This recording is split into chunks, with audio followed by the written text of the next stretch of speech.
Doutora, eu tenho tido sangramento nasal e eu nunca sei direito o que fazer na hora do sangramento. Se você tem essa dúvida e quer saber qual é a medida correta a se tomar na hora de um sangramento nasal, vem comigo nesse vídeo que eu te explico. Olá, eu sou a doutora Carolina Broto de Azevedo, eu sou otorrinolaringologista e hoje a gente vai falar sobre epistaxe, sangramento nasal, o que fazer na hora do sufoco ali quando o nariz realmente está sangrando. Antes da gente entrar no assunto, eu vou pedir para você que ainda não é inscrito aqui no canal da Otorrino Descomplicada que você se inscreva, ative as notificações, toda semana a gente manda vídeos novos. E não esqueça de curtir esse vídeo ao final e compartilha lá com seus amigos. Bom, vamos falar sobre o sangramento nasal. Seu nariz está sangrando. O que você deve fazer para minimizar esse sangramento? A primeira dica que eu dou para vocês é lavar o nariz com um soro gelado. Ai, doutora, mas eu não sabia que meu nariz ia sangrar, eu não tinha um soro na geladeira. Então você vai fazer um soro gelado. Você vai pegar água gelada, sal e bicarbonato de sódio. Se você não sabe a receitinha, no meu canal do Instagram tem a receita escrita e tem vídeo de eu explicando como que faz. É super fácil de fazer, tá? Agora, se você já tem tido sangramento com frequência, tem sido um caso recorrente, deixa um sorinho lá na geladeira.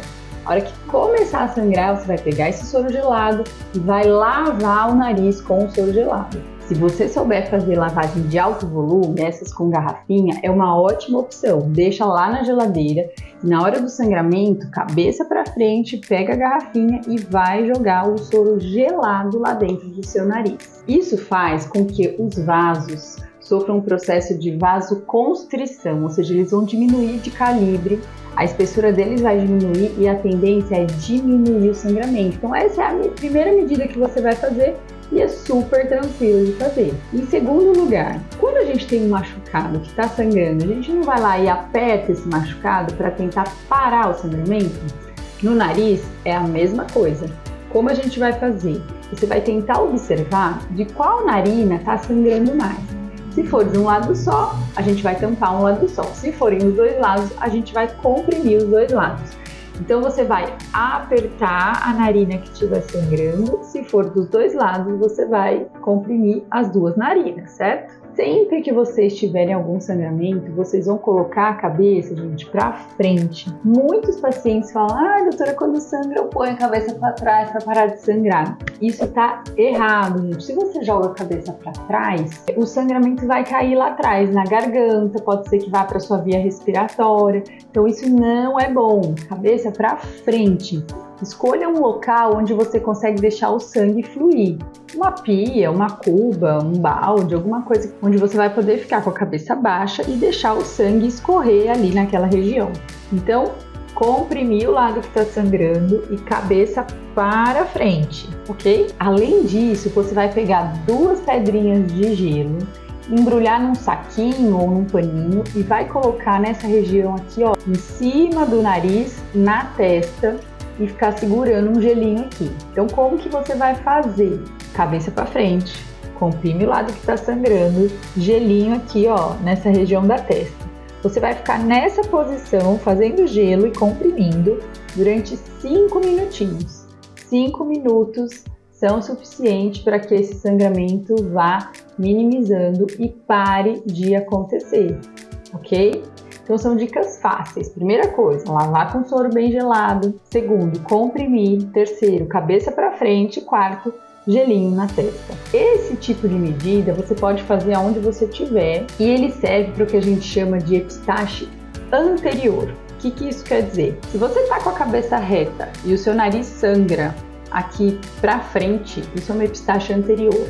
E aí realmente a compressão do vaso, que normalmente, gente, onde sangra é a região anterior do nosso septo nasal. O septo é essa parte do meio, tá cheio de vasinho aqui nessa região anterior. Então, quando a gente comprime essa região, normalmente a gente já tá comprimindo o vasinho que tá sangrando.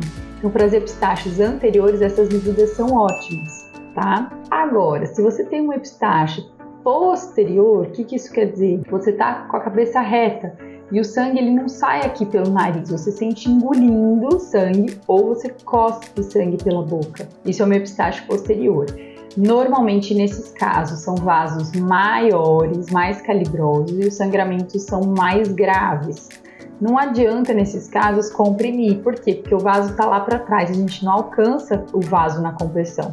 Você pode sim lavar com soro bem gelado, porque a lavagem vai alcançar essa região posterior e vai fazer uma vasoconstrição para que esse sangramento então diminua de intensidade. Então lavar com soro, sim. E colocar um gelinho na testa também, sim, ajuda a minimizar esse tipo de sangramento. Também pode posicionar a cabeça para frente para não ficar deglutindo, deixa o sangue sair. Lava com o soro bem gelado, faz o gelo na testa e espera. Existem pacientes que podem ter sangramentos mais graves, né? Quais são esses grupos que a gente chama de grupos de risco, que podem realmente precisar de uma intervenção mesmo, e às vezes, gente, o sangramento ele pode ser tão intenso que ele precise de internação hospitalar. Pacientes que são hipertensos, então têm uma pressão arterial que não está compensada, regularmente fazem picos pressóricos, isso pode ocasionar sangramentos mais graves. Pessoas que usem anticoagulante, né, os AS, varfarina, xarelto, então essas medicações favorecem que o sangramento não se coagule. Então se você está com o nariz sangrando, por exemplo, porque o tempo está muito seco, rompeu algum vasinho ou você foi coçar por conta de rinite, o sangramento que deveria ser estancado em poucos minutos, por conta da medicação, pode se prolongar e às vezes se tornar um sangramento mais grave. Então, se você usa a medicação, fique atento, pode ser que você precise procurar um broncoatendimento. Nunca suspenda a sua medicação sem conversar com o seu médico, tá? Não estou falando aqui para ninguém suspender esse tipo de medicação, só estou dando um alerta para quem usa esse tipo de medicação. Os sangramentos podem ser mais intensos e aí é preciso, às vezes, procurar um pronto atendimento. Pessoas que têm um problema no fígado. Lá no fígado é que são produzidas substâncias que atuam na nossa coagulação. Então, quem consome muita bebida alcoólica vai ter problema hepático. Quem tem doenças hepáticas e, dependendo das medicações que você usa, pode prejudicar também a produção dessas substâncias hemostáticas. E o sangramento nasal pode ser em maior quantidade.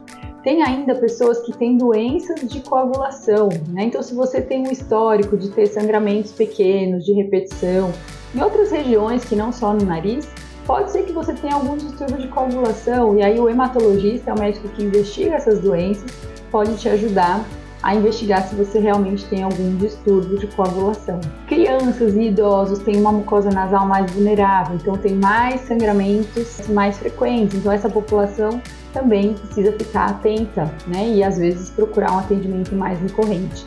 E se você tem qualquer problema nasal, principalmente a rinite, pode ser que você tenha mais sangramento do que pessoas que não têm nenhum problema nasal. Então é preciso que a sua rinite esteja, mais uma vez, compensada, sendo acompanhada com um bom otorrino, tratada de maneira adequada.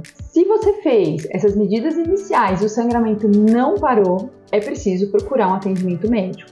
Às vezes a gente vai precisar cauterizar, às vezes a gente vai precisar passar tampão, em alguns casos a gente precisa até fazer cirurgia para então fazer com que aquele vaso nasal pare de sangrar. A epistaxe normalmente é em pequena quantidade, como eu falei, mas pode ser um acontecimento grave. Então, se você tiver qualquer dúvida, não está conseguindo fazer parar de sangrar, fez essas medidas que eu te orientei, procure um pronto atendimento ou um otorrino da sua confiança. Eu espero ter trazido boa informação para você. Se você gostou, dá o seu like e compartilha esse vídeo com seus amigos. Eu agradeço a todos que ficaram comigo até o final. Um abraço para todos e até o próximo vídeo.